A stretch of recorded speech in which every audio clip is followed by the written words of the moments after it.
Assalamualaikum warahmatullahi wabarakatuh. Selamat datang kembali di channel Cari-Cari Guru. Buat kalian yang akan mengikuti UTBK SBMPTN, gimana nih persiapannya? Udah berapa persen kalian menguasai materi-materi baik pemahaman umum, terus pemahaman bacaan, terusnya kemampuan bahasa Inggrisnya dan kemampuan kuantitatifnya ini kira gimana?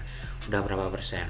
Oke, nah di sini saya mau membahas tuntas soal TPS kemampuan kuantitatif yang resmi dari LTMPT. Jadi beberapa waktu yang lalu LTMPT melalui akun Twitter resminya itu mengupload contoh soal TPS UTBK SBMPTN. Oke, nah di sini saya mau membahas yang bagian kemampuan kuantitatifnya. Oke, ini akan kita bahas sampai ke akar-akarnya. Oke, langsung saja ke contoh soal yang pertama. Di sini contoh soalnya itu kayak gini.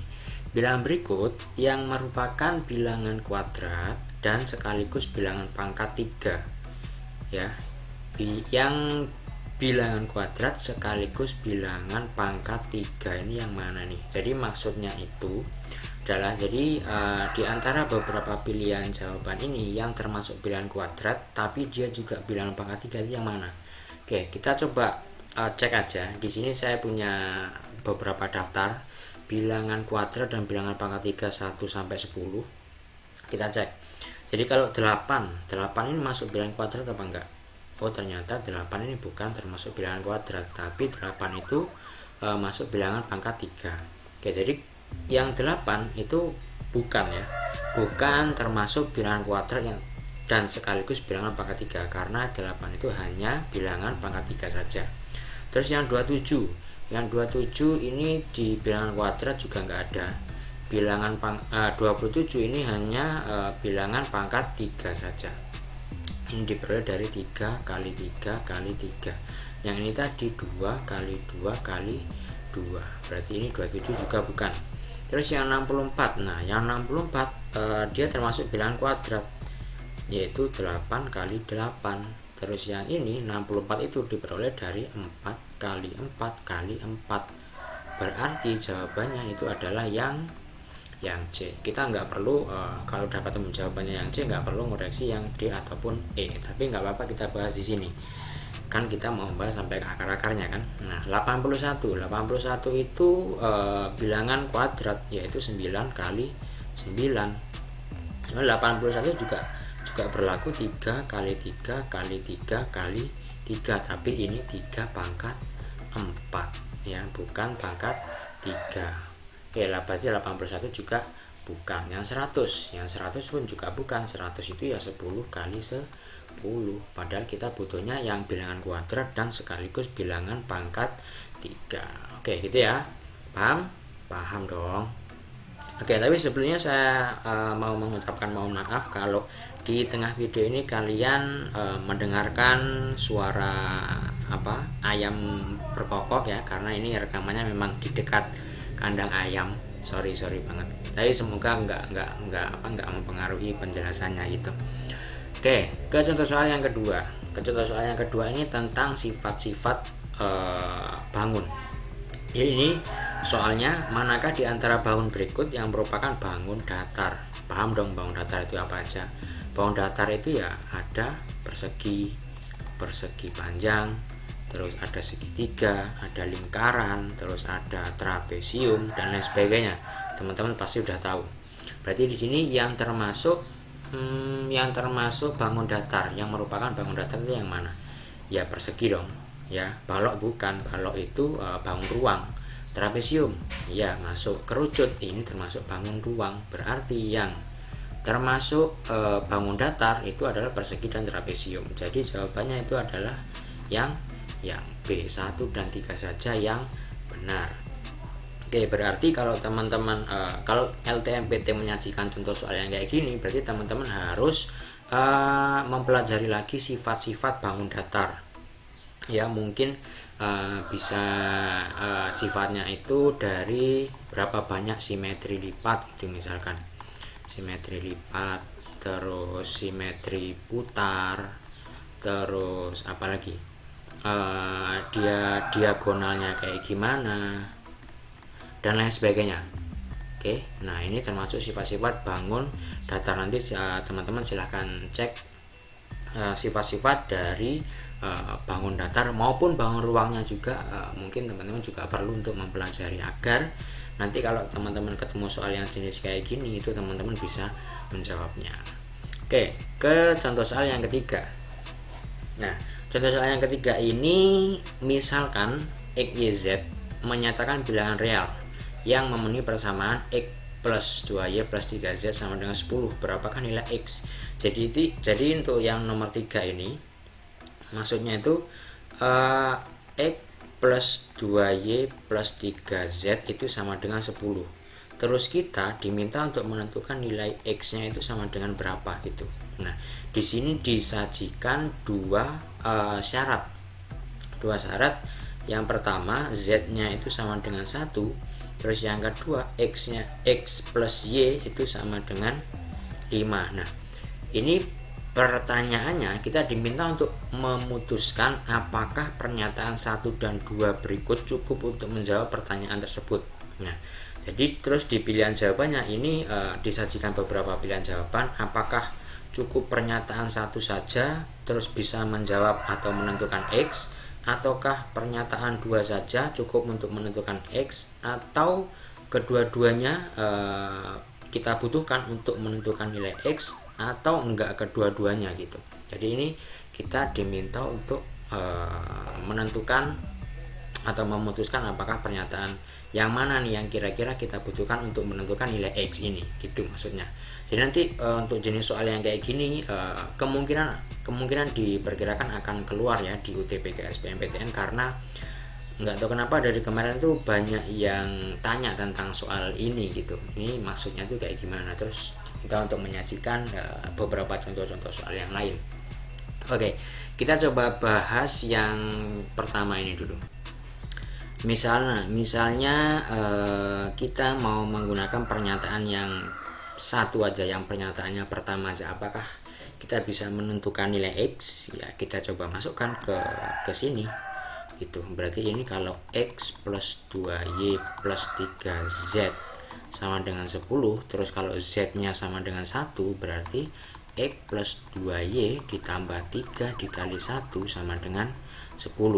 Berarti X plus 2Y sama dengan 10 dikurang 3. X plus 2Y sama dengan 7. Apakah sudah bisa untuk menentukan X?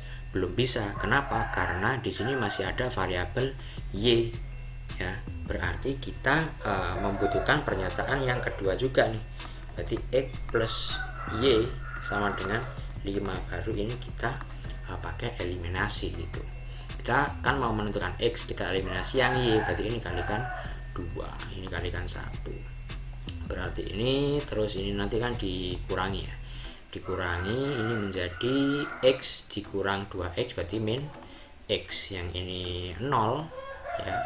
Tambah 0 berarti ini sama dengan 7 dikurang 10 berapa? Min 3. Jadi X nya sama dengan 3. Berarti untuk menentukan X kita membutuhkan pernyataan 1 dan pernyataan 2. Oke, tapi coba kita cek. Kalau seandainya kita hanya menggunakan pernyataan yang kedua saja. Ya, kalau ini tadi kan kalau untuk pernyataan 1 kan nggak bisa. Yang kalau kita menggunakan pernyataan kedua saja misalkan, berarti X tambah Y-nya 5. Kalau soalnya itu X tambah 2Y tambah 3Z sama dengan 10. Terus, nah ini kita pecah menjadi X plus Y plus 3Z sama dengan 10 ya kan. X plus Y nya itu dipulai dari ini, karena Y tambah Y kan 2Y, berarti X plus Y berapa? 5 tambah Y plus 3Z sama dengan 10, berarti Y plus 3Z sama dengan 5 ya. 10 dikurang 5 berarti tambah nggak bisa nih, X nya malah habis gitu. Berarti jawabannya yang paling tepat untuk menentukan nilai X berarti kita membutuhkan pernyataan 1 dan pernyataan 2. Jadi jawabannya itu yang tepat yang mana nih? Ya C. 2 pernyataan bersama-sama cukup untuk menjawab pertanyaan, tetapi 1 pernyataan saja tidak cukup. Nah, jawabannya itu yang paling tepat itu adalah yang C. Kalau hanya menggunakan pernyataan satu nggak bisa, pernyataan dua saja pun juga nggak bisa. Kita butuh kedua-duanya. Oke, mohon maaf ya, suara ayamnya cukup mengganggu sepertinya. Saya juga merasa terganggu ini sebenarnya. Oke, ke contoh soal yang nomor 4. Di sini tersedia 5 kursi yang disusun berjajar dengan setiap kursi ditempati paling banyak 1 orang. Jadi itu ada 5 kursi. Saya misalkan kayak gini, kursinya itu dia berjajar 1 2 3 4 5. Terus manakah hubungan yang benar antara kuantitas P dan Q berikut berdasarkan informasi yang diberikan. Oke. Nah, jadi ini ada 2 pernyataan ya. Jadi yang pertama, pernyataan P itu adalah banyak susunan 4 orang duduk pada kursi yang disediakan. Perhatikan ya nih, banyak susunan 4 orang duduk pada kursi yang disediakan. Susunan 4 orang ya, yang P, terus yang Q ini ada sebuah nilai yaitu langsung 24. Nah, ini kita pakai apa? Ngitungnya ini kita pakai permutasi. Pakai permutasi yang kayak gini. Permutasi n elemen. Tiap permutasi terdiri dari r unsur dari n elemen dengan r-nya itu kurang dari n. Jadi ini kan kita diminta untuk menentukan nilai dari p-nya ini. Ini pernyataan untuk P itu adalah banyaknya susunan 4 orang yang duduk pada kursi yang disediakan. Nah, sedangkan tadi kursinya ada 5, orang yang akan menduduki ada 4. Nah, berapa susunan yang mungkin? Itu ini kita bisa menggunakan cara PNR. Nah, PNR-nya itu bisa kita gunakan cara kayak gini. Berarti PNR itu sama dengan n faktorial dibagi dengan n min r faktorial. Nah, n-nya itu apa? N-nya itu adalah ini banyaknya kursinya. Berarti ini 5 faktorial dibagi 5 dikurang R-nya itu adalah orang yang akan menduduki kursi tersebut. Ada berapa orang? Ada 4 orang kan? Ada 4 orang. Berarti ini 4 faktorial. Berarti ini 5 faktorial dibagi dengan 1 faktorial. 5 faktorial itu 5, 4, 3, 2, 1. Oke, jadi simpelnya 5 faktorial itu atau bilangan faktorial itu adalah perkalian mundur gitu. Kalau 1 faktorial ya 1. Gitu, berarti ini 1 habis tinggal 5 kali 4 kali 3 kali 2. Ini 5 kali 4 20. 20 kali 6 itu 120. Berarti untuk apa nih? Untuk P-nya 120. Terus untuk Q itu 24. Jadi jawabannya otomatis yang A, P lebih dari Q, karena P-nya itu banyaknya susunan ada 120 cara. Terus yang kalau Q-nya ini sebuah nilai 24, berarti P lebih besar dari Q. Oke, mungkin itu dulu yang bisa saya sampaikan. Semoga video ini bermanfaat buat kalian semua yang sedang mempersiapkan untuk mengikuti tes UTBK SBMPTN tahun ini. Saya juga mau mengucapkan mohon maaf kalau di tengah video ada suara ayam. Oke, semoga nggak mengganggu, nggak merusak esensi dari video pembahasan materi ini. Oke, terima kasih sekali lagi. Jangan lupa untuk klik tombol like. Silahkan komen juga kalau ada yang kurang atau ada pertanyaan apapun, silahkan di komen. Terus share kalau memang video ini bermanfaat kepada teman-teman semua, ke teman-teman kalian semua yang mau mengikuti UTBK SBMPTN. Mungkin itu aja. Jadi terima kasih dan mohon maaf atas suara ayamnya. Sekian dari saya. Wassalamualaikum warahmatullahi wabarakatuh.